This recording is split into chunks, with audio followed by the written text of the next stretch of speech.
Welcome to YoYo News 24. Garuda Express, an international courier service. అతను చాయ్ వాలా కోటిన్నర కట్నం ఇచ్చి పెళ్లి చేశాడు. ఆదాయపు పన్ను శాఖ కంట్లో పడ్డాడు. అంతేకాక ఈ మహాశయుడు సందట్లో సడేమియా అంటూ ఇద్దరు మేజర్ల పేర్లు చెప్పి నలుగురు మైనర్ల పెళ్లి కానిచ్చేశాడు. దాంతో అటు ఐటీ ఇటు పోలీసులు అతని కోసం తెగ వెతుకుతున్నారట.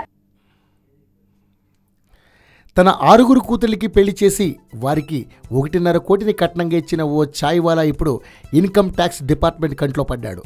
అవును, మీరు చదివింది నిజమే. 1.5 కోటి కట్నం ఇచ్చి 6 కూతుర్లకి పెళ్లి చేశాడు ఆ చాయ్ వాలా. అదేంటి, చాయ్ వాలాకి అంత డబ్బు ఎక్కడి నుంచి వచ్చిందనే కదా మీ డౌట్? అవును, సరిగ్గా అదే డౌట్ ఆదాయ పన్ను శాఖ వాళ్ళకు కూడా వచ్చింది.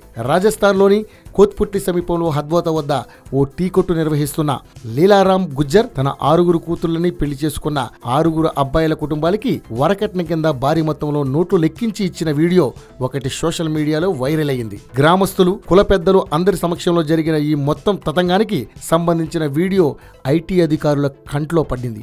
ఈ కట్న కానుకల సంగతి తెలుసుకున్న ఐటీ అధికారులు సదరు రాజస్థాన్ చాయ్ వాలాపై నిఘా పెట్టారు. అంత డబ్బు ఎక్కడి నుంచి వచ్చిందో విచారణ ఇవ్వాల్సిందిగా చాయ్ వాలా లీలారాం గుజ్జర్కి మంగళవారం నోటీసులు జారీ చేశారు. ఆదాయానికి సంబంధించిన డాక్యుమెంట్లతో బుధవారమే తమ ముందు హాజరవ్వాల్సిందిగా ఆ నోటీసుల్లో పేర్కొన్నారు. కానీ గుజ్జర్ ఐటీ అధికారుల ముందు హాజరు కాలేదు. దీంతో గురువారం వరకు వేచి చూసి ఆ తర్వాత చట్టరీత్యా చర్యలు తీసుకుంటామని చెబుతున్నారు ఐటీ అధికారులు. ఇదిలా ఉంటే లీలారాం గుజ్జర్ మరో కేసులోనూ చిక్కుకున్నాడు. ఏప్రిల్ 4న జరిగిన ఈ వివాహ వేడుకల్లో గుజ్జర్ మొత్తం 6 కూతుర్లకి వివాహం జరిపించాడు. అందులో 4 మైనర్ బాలికలు ఉన్నారు. పెళ్లి పత్రికలో 2 కూతుర్ల పేర్లను మాత్రమే ప్రింట్ చేయించిన గుజ్జర్ తీరా పెళ్లి రోజు మాత్రం మరో 4 మైనర్ కూతుర్లకి సైతం పెళ్లి జరిపించాడు. మైనర్ బాలికలకు పెళ్లి చేసినందుకు గాను పోలీసులు కూడా గుజ్జర్ కోసం గాలిస్తున్నారు. ఈ కేసులో గుజ్జర్ ని ప్రశ్నించేందుకు అతడి ఇంటికి వెళ్లగా అప్పటికే గుజ్జర్ కుటుంబం అక్కడ నుంచి అదృశ్యమైంది. గుజ్జర్ గురించి మరిన్ని వివరాలు తెలుసుకునేందుకు అతడి బంధువులనే పోలీస్ స్టేషన్ కి రమ్మని చెప్పినట్లుగా కోత్పుట్లి పోలీస్ స్టేషన్ అధికారి తెలిపారు. Hi yo-yo viewers,